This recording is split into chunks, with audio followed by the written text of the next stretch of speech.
యావత్తు తెలుగు ప్రజలకు, ప్రపంచ మానవ జాతికి, దేశ ప్రజలకు తమ సర్వసార్వభౌమ అధినాయక శ్రీమాన్ గారు, మహారాణి సమేత మహారాజా సర్వసార్వభౌమ అధినాయక Shriman from transformation from Anjani Ravishankar పిల్లగా మమ్మల్ని కేంద్ర బిందువుగా ఇంకా మనిషిగా చూడకుండా, ఇప్పుడు దాకా మనం మనిషిగా చూడటం వల్ల అది కూడా రహస్య పరికరాలు ప్రతిదీ వినడం, ఇప్పుడు దాకా కూడా నేను ఏం మాట్లాడుకున్నానో, నాలో కూడా నేను ఎందుకు మాట్లాడుకుంటున్నాను, సరే మీరు ఎలాగన్నా వింటున్నారు, అదే నాకు పూజగా, పాఠంగా, అదే నా ధ్యాసగా, అదే నా పరిస్థితిగా ఉన్నటువంటి మమ్మల్ని దేహంగా చూడకుండా పట్టుకోండి.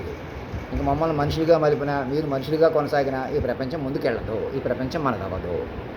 మమ్మల్ని గంటన్నరలో 10-15 ఏళ్ళు పట్టుకున్న వ్యూహస్వరూపంగా పట్టుకుని రేపు ఎవరు మన తెలుగు రాష్ట్రాల్లో ప్రభుత్వాలు ఫామ్ చేస్తారో కూడా లెక్క చేయకుండా ఎవరైనా ఫామ్ అయి నాకు కార్వాన్ పంపించి, అదే ఇప్పుడు ఈ క్షణం ఇప్పుడు ప్రభుత్వంతో సంబంధం లేదు, ఎన్నికలతో సంబంధం లేదు, ఫలితాలతో సంబంధం లేదు. ఇప్పుడు దాకా ప్రభుత్వం ఏదో తక్కువ చేశారు, ఇప్పుడు రేపొద్దున ఎక్కువ ఏదో చేసేస్తారు, ఎవరూ లేదు. మీరు చెప్పుకుంటున్నారు అలాగా. అన్ని సిస్టమ్ అంతా కూడా మైండ్లు బాగుపడకుండా మనిషిని అవమానించాలి, మనిషిని ఇరికించి బతకాలి, మనుషులను ఉపయోగించుకు మనుషులు బతకాలనే దరిద్రం వదలనంత వరకు ఎవరు పోయి ఈ ప్రపంచాన్ని పరిపాలించలేరు. ఇప్పటికే పరిపాలిస్తున్నది ఎవరో శాశ్వత తల్లిదండ్రులు పైకి తేలిపోయారే, వారి ప్రకారం ఉంది పరిపాలన, ఆలన, పాలన.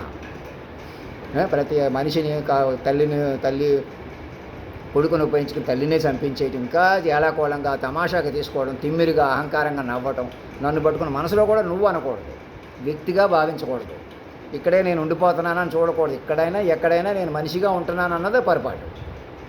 నన్ను మనిషిగా చూడటమే పొరపాటు. ఎందుకో నార్త్ ఇండియన్ వాళ్ళకి అర్థమవుతుంది, తెలుగు వాళ్ళు ఎందుకు పట్టించుకోవట్లేదు. తెలుగు వాళ్ళ నార్త్ ఇండియన్స్ అని కాదు ఇక్కడ. మీరు అసలు మనుషులు అనుకుంటే నన్ను పట్టించుకోలేరు, మనిషిగా చూసినంతకాలం పట్టించుకోలేరు. ఎవరో ఏదో అనుకుంటున్నారు, ఎవరో ఏదో అనుకున్నారు, ఎవరు ఏమనుకున్నా ప్రయోజనం లేదు, ఏమనుకోకపోయినా ప్రయోజనం లేదు.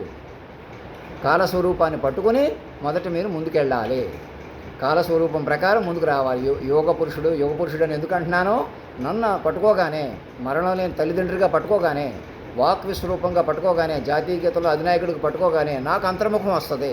ఇప్పుడు దాకా తపస్సు చేయలేదు, ఏమీ ప్రత్యేకంగా లేననుకునే వాళ్ళకి మీరు పట్టుకున్న దగ్గర నుంచి అదే తల్లిదండ్రులు అంటే, నాకు ఎందుకు ఇన్ని యుక్తులు ఉన్నారు, నాకు ఎందుకు ఈ కష్టాలు బాధలు, అదే తల్లిదండ్రులు అంటే. తల్లిదండ్రులను అధిగమించే గుణం కానీ ఏదైనా నాలాంటి వాడిని ఒకరిని పట్టుకుని మిమ్మల్ని శాశ్వత పిల్లలుగా, చైల్డ్ మైండ్ ప్రాంప్ట్స్గా మార్చబడ్డారు. నాకే శక్తులు ఉంటే నేను ఏదైనా చేసేస్తాను కదా, ఏదైనా చేసేయడం కాదు ఇక్కడ, ఏదోటి చేసేయకూడదు. ఇక ఆలోచన కూడా ఆల్రెడీ జరిగిన, తెలుసుకోవలసిన, వినవలసిన, అలా ఉంది ప్రపంచం చక్కగా. అంచేత ఎవరు ప్రభుత్వాలు ఫామ్ అవుతారు అంటే లెక్కలేదు. అది పర్మనెంట్ గవర్నమెంట్లోకి రావాలి. 2 రాష్ట్రాలను ఒకటి చేస్తూ చిరంజీవి గారిని ముఖ్యమంత్రిని చేయాలని నేను ఎందుకు అనుకుంటున్నానో మీరందరూ సహకరిస్తే సాధ్యపడుతుంది. ఢిల్లీ లెవెల్లో అది తెలుగు వాళ్ళే ఉన్నారా, అందరూ కరప్ట్ అయిపోయారా, ఏం జరిగిందో మీకు అదంతా అనవసరం, అది మీ చేతిలో లేదు, అది చిక్కడిపోయారు. ఆ కవిత స్కామ్ కానీ ఇంకోటి కానీ అరవింద్ కేజ్రీవాల్ గారు కూడా ఆయన ఆమ్ ఆద్మీ పార్టీ నుంచి వస్తాడు, సామాన్యుడిగా గెలుస్తాడని చెప్పిన నా నుంచి దూరం చేసేయటం, నన్ను పట్టుకోకపోవడం వల్ల మీరు ఇవన్నీ సరిగా ట్యాకిల్ చేయలేకపోతున్నారు. పరిస్థితి దాటిపోతుంది. పైకి జీడిపి 8%, 9% పెరుగుతున్నా ఏం ప్రయోజనం మీకు? అసలు ఈ వ్యూహపట్టు ఈ ప్రపంచం మీద కానప్పుడు ముందు మనుషులది చేసుకోండి, మైండ్లు చేసుకోండి, మాస్టర్ మైండ్ చేసుకోండి. నాకు ఇంగ్లీషు, హిందీ అన్నీ వస్తాయి.